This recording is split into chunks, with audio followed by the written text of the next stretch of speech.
Guys, আজ আমাদের কুমায়ুনের second দিন। বিনসারে রয়েছি এখন আমরা। আজ আমরা বিনসার ছেড়ে যাচ্ছি। তো আমরা যেখানে ছিলাম বিনসারে, যে এমটি ইকো গেস্ট হাউস, জয় মা তুলসী গেস্ট হাউস, এটা একটা অসাধারণ বললেও খুব কম বলা হবে, একটা এত সুন্দর গেস্ট হাউস। তো এই গেস্ট হাউসটা আমি সবাইকে সাজেস্ট করবো, রেকমেন্ড করবো ইভেন যাওয়ার জন্য। Please do visit. হাতে 2-3 দিন সময় থাকলে অবশ্য করে হচ্ছে গিয়ে এখানে ঘুরে যেও।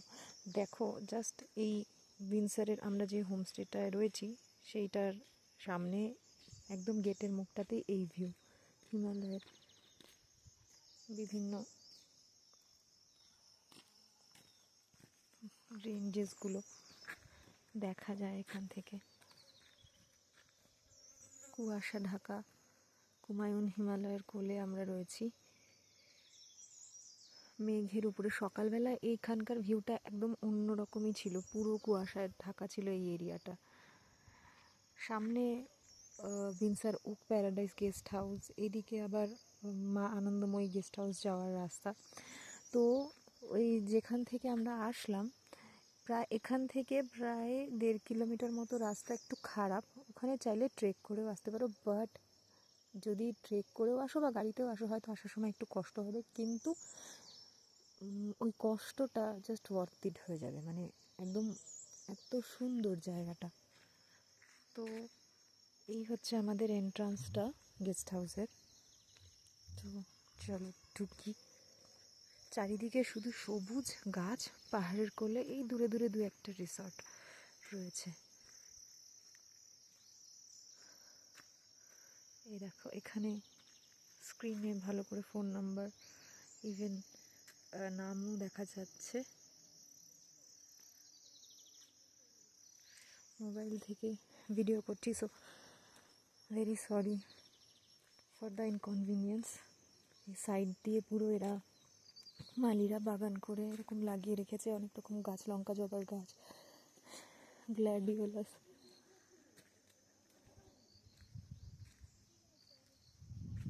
এখান দিয়ে গোলাপ, গাঁদা,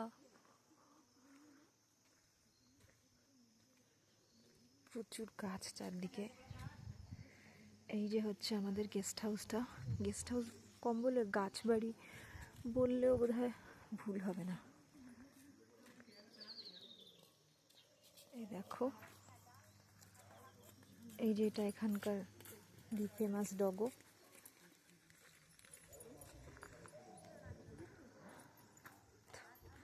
তো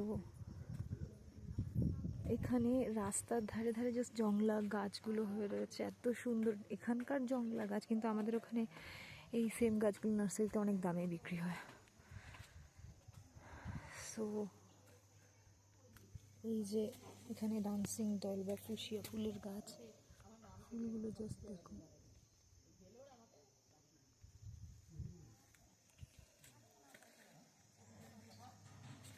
ছোট ছোট লতার গাছ।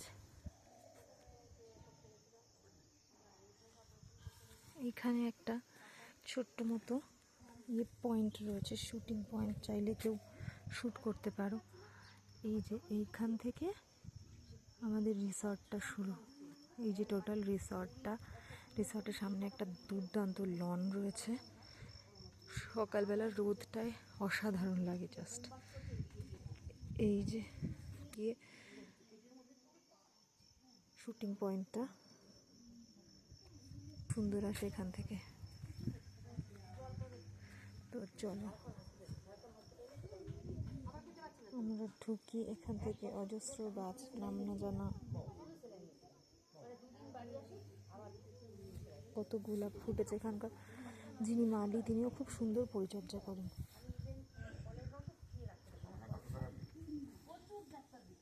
এই দেখো হাইড্রানজিয়ার, পুরো এখানে হাইড্রানজিয়ারই শুধু বাগান বলতে গেলে। মিলি সাইড দিয়ে গাছ, যারা গাছ পছন্দ করে তারা এখানে আসলে পাগল হয়ে যাবে। জাস্ট বেগোনিয়া, গাঁদা, ডায়ান্থাস, এখানে আবার ফুশিয়া।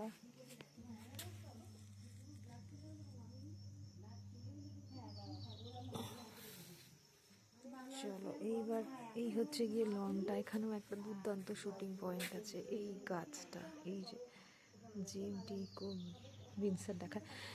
শীতকালে পুরো এই এরিয়াটা বরফে ঢেকে যায়। এটা ছবিও আছে, চাইলে গুগল সার্চ করে দেখে নিতে পারো। আচ্ছা, এটা হচ্ছে আমাদের রুমগুলো যথেষ্ট স্পেসিয়াস।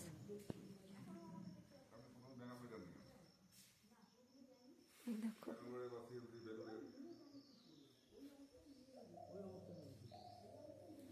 ইভেন টয়লেটটা খুব পরিষ্কার।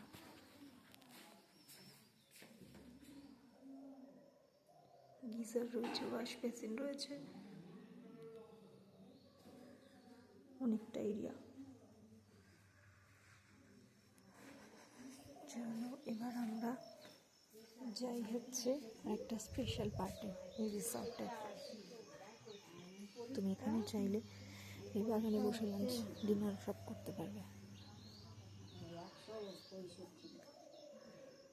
Special part, it's really special. সেটা হচ্ছে এখানকার টেরেস।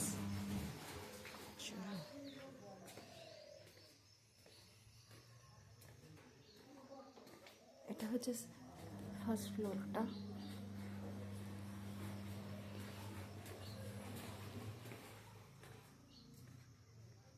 এই যে উঠে এখানে একটা হ্যাঙ্গিং ওয়াল, হ্যাঙ্গিং গার্ডেন রয়েছে।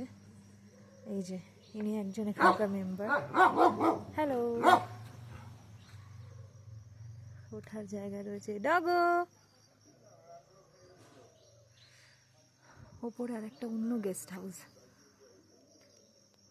তো এই পাহাড়ের বেয়ে উঠেও যাওয়া যায়।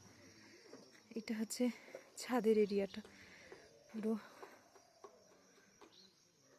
এখানে উঠলেও সুন্দরভাবে পাহাড় দেখা যায়, প্লাস এই গার্ডেনটা দেখো এদের। আচ্ছা, এইবার নিচে এখান দিয়ে, এটা কিচেনের টিনের শেড, তার এপাশ দিয়ে সিঁড়ি রয়েছে। ওই দূরের এই সিঁড়িটা দিয়ে পাহাড়ের উপরে উঠে যাওয়া যায় ট্রেক করে। হাতে সময় থাকলে একদিন সানসেট দেখার জন্য ভিউ পয়েন্টে এখান থেকে প্রায় 2 কিলোমিটার, 2.5 কিলোমিটার মতো ট্রেক করে যেতে হবে। যদি উঠতে পারো, একটু কষ্ট হবে, বাট যদি উঠতে পারো ইটস রিয়েলি মাইন্ড ব্লোয়িং।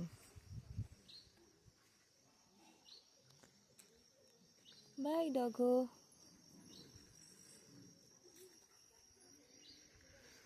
আচ্ছা, এটা হচ্ছে ফার্স্ট ফ্লোরের ব্যালকনি।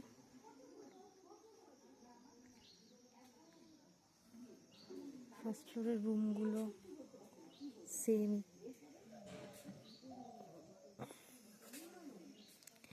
ব্যালকনি থেকে পুরো একদম এই ভিউটা, জাস্ট এই ভিউটা পাওয়া যায় ব্যালকনি থেকে।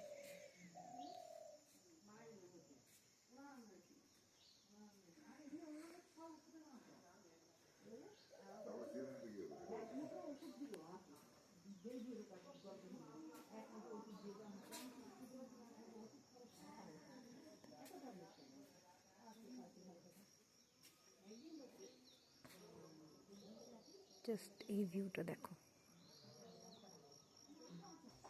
দেখো জাস্ট মিলির সাইজগুলো দেখো।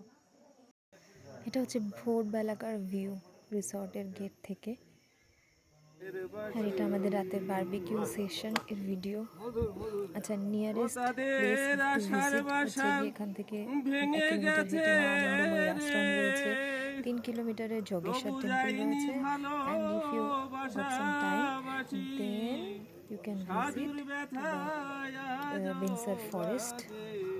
যদি রাস্তা খোলা থাকে তো চেষ্টা করো অবশ্যই অক্টোবর নাগাদ আসতে, কারণ সেপ্টেম্বরে আমরা এসেছি, আমরা সেপ্টেম্বরের মিড সেপ্টেম্বরে এসেছি, তাহলে রাস্তা খোলা পাইনি।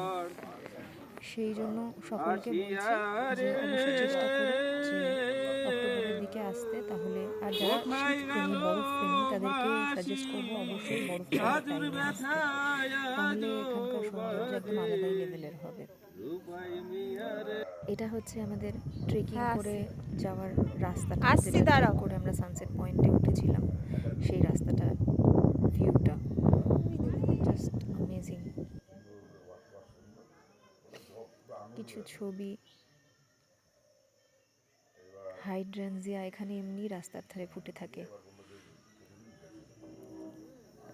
রিসর্টটা রাত্রে অন্ধকারে সত্যি মোহময় লাগে।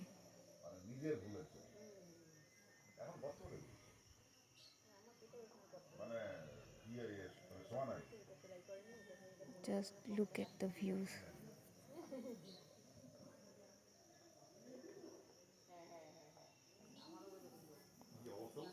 না থাকে আমরা চলে এটা আসি হচ্ছে গিয়ে রিসর্ট থেকে নেমে নিচে মার্কেট এরিয়ায় যাওয়ার রাস্তাটা। এখানেও প্রায় 2 কিলোমিটার মতো হেঁটে যেতে হবে রাস্তা ধরে, বা না হলে গাড়িও আসে যায়, অসুবিধে নেই।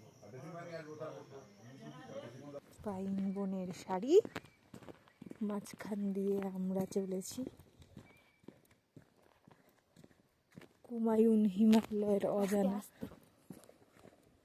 অচেনা একটা রাস্তা। এই সাইডে এরকম পাথর আছে।